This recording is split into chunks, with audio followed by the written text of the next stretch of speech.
वस्तुओं के लिए बाजार।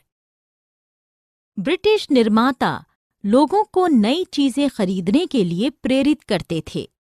विज्ञापन उनमें से एक था। विज्ञापन विभिन्न उत्पादों को जरूरी और वांछनीय बनाते थे। मैनचेस्टर के उद्योगपतियों ने भारत में कपड़ा बेचना शुरू किया, तो वे कपड़े के बंडलों पर लेबल लगाते थे। मेड इन मैनचेस्टर लिखा दिखाई देता तो खरीदारों को कपड़ा खरीदने में किसी तरह का डर नहीं रहता था। लेबलों पर अक्सर देवी देवताओं के सुंदर तस्वीरें भी बनी होती थीं। ऐसा करने से विदेशों में बनी चीज भी भारतीयों को जानी पहचानी सी लगती थी। 19वीं सदी के आखिर में निर्माता अपने उत्पादों को बेचने के लिए कैलेंडर छपवाने लगे थे। गरीब या अमीर घरों या मध्य वर्गीय चाय की दुकानें कैलेंडर हर जगह इस्तेमाल किया जाता था। जो पढ़ नहीं सकते थे, कैलेंडर उनको भी समझ में आ जाता था। जो इन कैलेंडरों को लगाते थे, वे विज्ञापन को भी पूरे साल देखते थे।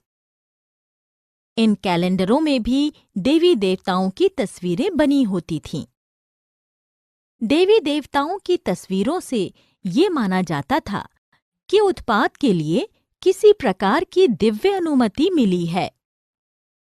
देवताओं की तस्वीरों की भांति नवाबों, सम्राटों व महत्वपूर्ण व्यक्तियों की तस्वीरें भी कैलेंडरों में इस्तेमाल होती थीं। इसका संदेश उत्पाद को उत्कृष्ट बताना होता था, क्योंकि इस उत्पाद को राजा महाराजा लोग इस्तेमाल करते थे। उसकी गुणवत्ता पर सवाल खड़ा नहीं किया जा सकता था।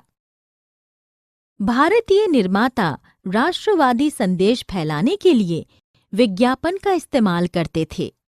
उनका आशय ये था कि अगर आप राष्ट्र की परवाह करते हैं, तो उन चीजों को खरीदिए जिन्हें भारतीयों ने बनाया है। ये विज्ञापन स्वदेशी के राष्ट्रवादी संदेश के वाहक बन गए थे।